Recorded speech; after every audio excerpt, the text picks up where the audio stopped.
There's a version of this video that starts like this. On January 25th, 2000, D'Angelo released his sophomore album, Voodoo. This album would go on to influence blah blah blah. You get it. I'm even bored just saying that. No. Instead, we're gonna get into the music of Voodoo. We're gonna pick apart who made it, how, why it feels the way it does, and why this album has continued to age like a fine wine 25 years later. We're gonna go track by track through the whole thing and talk about not how this album sold or how it influenced the music that came after. No, we're just gonna talk about how it feels. By the way, there are two versions of this video. You're watching the YouTube version now, and it's good. You're gonna love it. But over on Patreon, it's even longer. There's more music, more commentary. I can do stuff over there that I can't here. Patreon.com/diggingthegreats. All right, let's keep going. To start, let's talk about 90s R&B. I'm not here to trash talk 90s R&B. Not loving 90s R&B music is number 3 on the Oh No No's list. If you get that reference, call it out in the comments. Anyway, in order to fully understand what Voodoo is about, you have to know that R&B in the 90s had gotten very commercial, sometimes devolving to just basically singing over a hip-hop beat. This didn't sit well with people like D'Angelo and Questlove, and they bonded over their shared love of classic soul and R&B. There's a whole story about how Questlove got D'Angelo's first album at the 95 Source Awards, how he got his attention at a Roots show, and how they spent several years at Electric Lady Studios in a sort of musical summer camp, listening to classic records, figuring out what made them great, and jamming together for hours until they came up with their own songs inspired by the classics they were listening to. But that's another video. A couple other videos. We're focused on feel, remember? The point is, 90s R&B was very polished. D'Angelo even felt that parts of his first album, Brown Sugar, were a little too polished to his liking. So first and foremost, Voodoo is a reaction to and a step away from the polished sound of 90s R&B. D'Angelo, Questlove, and everyone else involved in this album that we are absolutely going to talk about took their inspiration from classic artists like Marvin, Stevie, Jimmy, sometimes musically and sometimes literally. Like D'Angelo said in an interview that he felt Marvin's spirit, and then he suddenly didn't want to talk more about it. They recorded with Stevie Wonder's keyboard that they literally had to dust off, and they recorded at Jimi Hendrix's studio, Electric Lady. So, to make my point, I'm going to do something borderline sacrilegious. I'm going to take the opening track, Playa Playa, and I'm going to ruin it. Specifically, I'm going to use stem separation to separate out the individual instruments, and then quantize all of it, locking it to the grid. Believe me, this is just as hard for me to listen to. This sounds like you took the record and put it through the wash, scrubbed it clean of all feel entirely. But this is what the norm was. I mean, who am I kidding? It still is today. Now, here's the actual version as heard at the beginning of the album. Voodoo is all about feel, and right out of the gate with the first track, Playa Playa, we get an incredible feel. It's not all locked to the grid, it's organic, it's sloppy. The bass is far behind the drums, and the drums don't even line up with themselves. There's this swirly sea of vocals and guitar around that, with horns on top of that. I've talked in a lot of other videos about J Dilla, and he was a huge influence on this album. We're going to talk about him more in a moment, but this is the first time we're seeing the Dilla time feel expanded out to a full band being played live by humans. It's intentionally sloppy. D'Angelo told bassist Pino Palladino to play far behind the beat. Questlove had to learn specifically how to play drums like this. He even said he's never seen anyone be so blatantly disrespectful to the rules of rhythm and melody structure than D'Angelo on this album, and he means that as a compliment.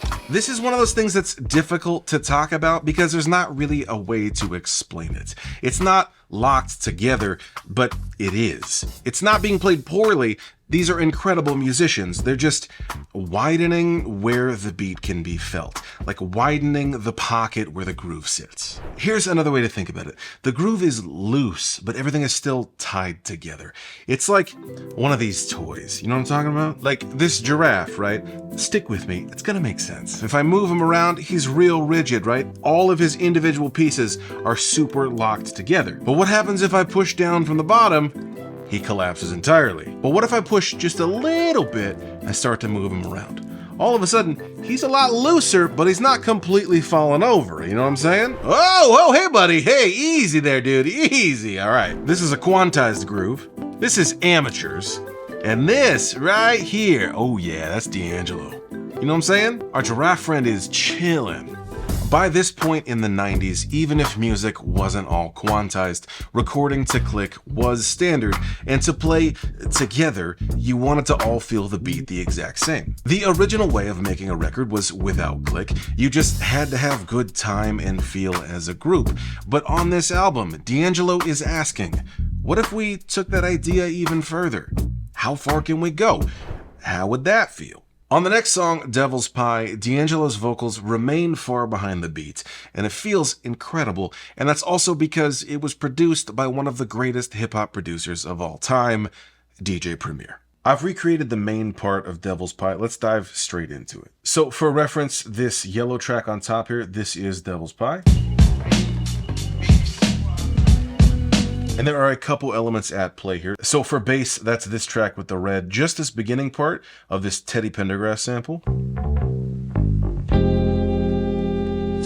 So what Primo has done is pitch this whole thing down and chopped it up, as well as added this same note even lower.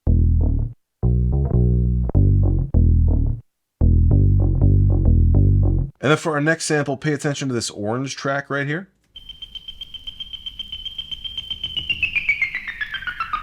So we're going to take the very beginning of that and loop that a few times here and then let the whole thing play all the way through. By the way, if you're in the producer tier on Patreon, you can go download this recreation right now. Then for drums, we just need a kick, a snare, and a hi-hat. Now, these chops I'm taking directly from the recording, but let's lay down some drums, some bass, and then that sound effect on top.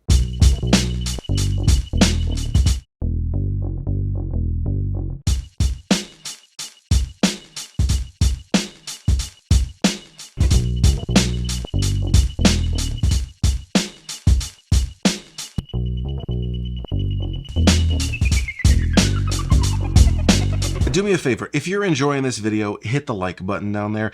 I'm trying to see if that does anything. The hip-hop legends continue on to the next track, Left and Right, featuring none other than Q-Tip on vocal percussion. He was originally supposed to do the verse, but no one was really feeling it, so instead the song features Method Man and Redman. The drums are a 4-bar loop from Quest, and everything else is credited to D'Angelo. That's multiple guitars, bass, and of course layers of his vocal. And it seems like to me, but let's talk about this vocal. You can understand Method Man and Redman on this, but D'Angelo, it's very difficult to understand what he's actually saying. Not just on this song, but on this entire album. But just like how the groove is intentionally loose, D'Angelo's vocal is intentionally hard to understand. He is well aware of this because in the liner notes to the album, Saul Williams writes, you might respond, lyrics? Yo, I can't even understand half the shit D'Angelo be saying. That brother sound like Bobby McFerrin on opium.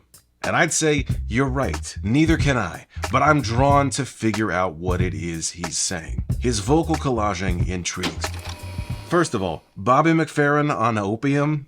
10 out of 10, no notes. The words aren't actually all that important. Yes, they're also printed in the liner notes, but you have to seek those out. D'Angelo uses his voice like it's just another instrument. Like, imagine if this album were all instrumental, but you wanted to include vocals. I mean, technically a vocalist kind of has to sing some kind of words, but what if you just layered them all on top of each other, loosened the whole thing up, and de-emphasized the need to understand everything he's saying? How would that feel? The next song, The Line, features a drum and bass loop, D'Angelo's vocal, and Raphael Sadiq on guitar. He This is one of those grooves that I could just listen to forever. Raphael Saadiq plays a major role in another song later on in the album, but we'll get there in just a second. The next song, Send It On, is an interpolation of the song Sea of Tranquility by Kool and the Gang. An interpolation is when you replay something instead of sampling it, but of course, if D'Angelo and crew are going to replay it, they're going to inject their unique feel into it. So here's the Kool and the Gang song, and here's Send It On.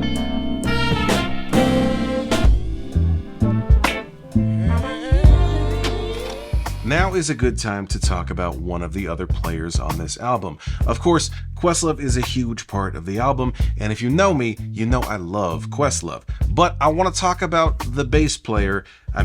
Surprise. D'Angelo was searching for a bass player for this album, someone who could channel James Jamerson, the legendary Motown bassist who needs his own video. D was invited to be part of B.B. King's 1997 album Deuce is Wild, being featured on the song Ain't Nobody Home, and at this session, he met a bassist by the name of Pino Palladino, who also needs his own video. What D didn't know is that at that point, Pino had already worked with artists like Don Henley, Elton John, Paul Young, Eric Clapton, Tears for Fears, and Michael McDonald.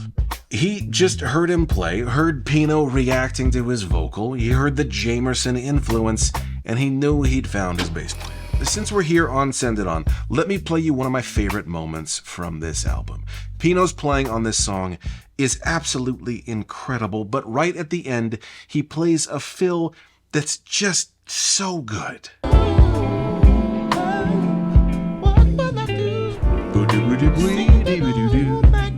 What more do you want from a bass player?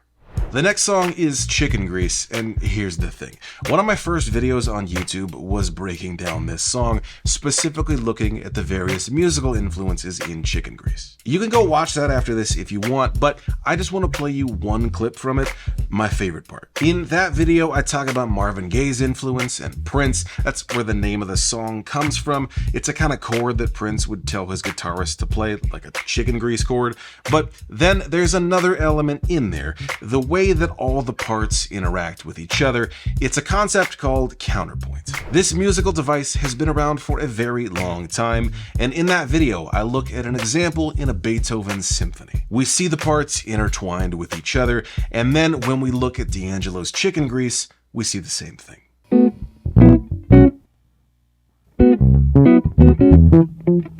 All of a sudden, we got a counter melody going. But then if you add in the drums, it's a whole other layer of musical counterpoint, because now you have the kick drum with what the bass is doing. And this, to me, it almost sounds like it's one continuous kick line, but the bass notes are trying to escape in order to play with the guitar. And when you add it all together, it's just,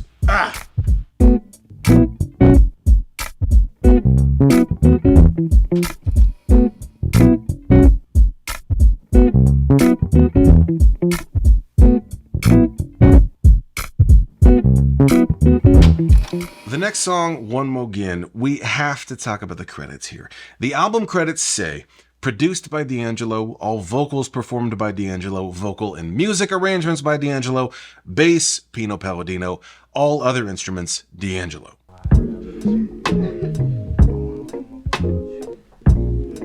The drums are probably a loop from Questlove. On the song Left and Right, Quest is not credited, but we know it's his drum loop because of his original post on OK Player from before this album came out. So this is also probably Questlove. But this groove, this song, it just feels incredible. And this is the point that we have to stop and give credit where credit is due. Yes, it's that time in a Digging the Greats video where we talk about J Dilla. Now, I can't get all the way into it, I've already done that in a bunch of other videos, but Questlove and D'Angelo were massive fans of J Dilla and his production, and especially how he played with his time feel, quantizing elements differently on his MPC to achieve a feel that was unlike anything before. This feel is programmed to be intentionally sort of disjointed, and it goes against every musician's instincts. During these Voodoo recording sessions at Electric Lady, Common was in one room, Erykah Badu in another. They're all passing songs back and forth. Dilla did a song on Mama's Gun. He's all over Like Water for Chocolate. He did a track on Things Fall Apart, and he had a massive influence over Voodoo as well. So that OK Player post that I mentioned, Questlove wrote that before the album came out, and there are things that he mentioned that didn't make the final cut of the album. Like, he says, JD did the Lauryn track. This Lauryn Hill collaboration didn't end up happening, but still, Dilla's influence is all over this album. Remember when we looked at the first song? That's Dilla's time feel expanded out to a full band, and it's incredible. But he's not credited on this album. As Dan Charnas explains in the fantastic book Dilla Time, even though none of the tracks he submitted were finished, James felt a keen sense of investment in and the presence of his influence on Voodoo. Back in Detroit, DJ House Shoes brought the vinyl over to the basement. James scanned the lengthy liner notes and turned to Shoes. "Where's my name?" he asked. Now, there's another incredible musician we have to talk about that helped make Voodoo what it is. Charlie Hunter is a guitarist who D'Angelo saw perform on a late-night BET jazz show. When Charlie showed up to the session, D'Angelo had listened to his entire discography and was ready to work with him. So let's take a brief listen to the first track featuring Charlie Hunter, The Root. And now here's the thing. I've long heard that Charlie Hunter played an 8-string guitar on this album, essentially playing bass and guitar at the same time. That sounds wild and almost too good to be true, but the credits here say, bass and guitar, Charlie Hunter. Still, I didn't understand how that could possibly work, until I saw him actually do it. A year ago, Vertex Effects posted a video with Charlie Hunter, breaking down some of his most iconic guitar parts. Just check this out.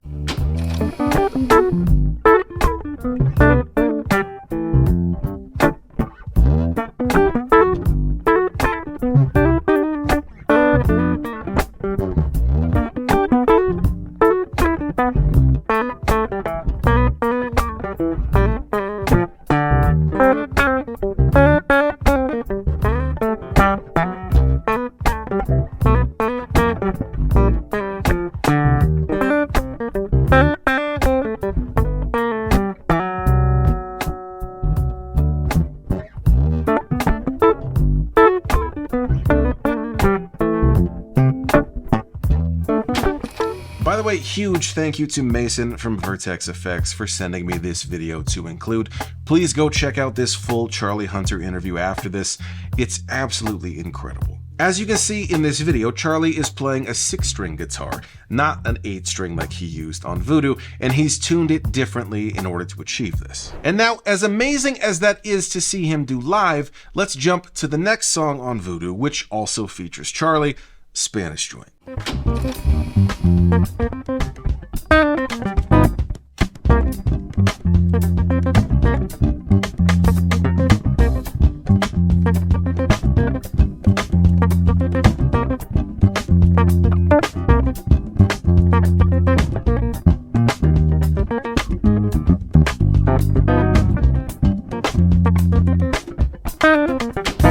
I'm telling you, go watch that Vertex video with Charlie Hunter after this.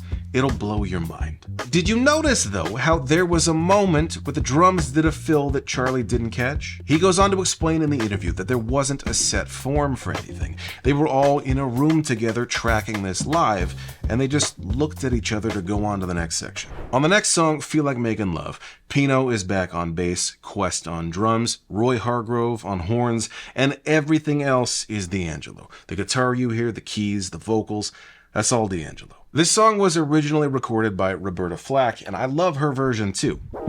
Strolling in the park, watching winter. But this groove is just too good. It's that little loosened up groove with the wooden figure, you know what I mean?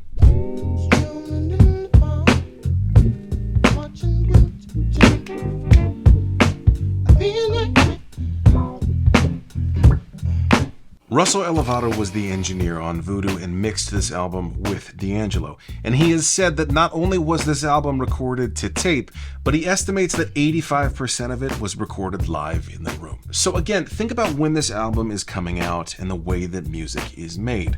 Instead of everything being quantized and polished sounding, D'Angelo, Questlove, Pino, Roy Hargrove, and Russell Elevado are saying, what if we just did it live in the room? What would that feel like? Can you tell that I'm building up to something here? The next song is Great Day in the Morning / Booty.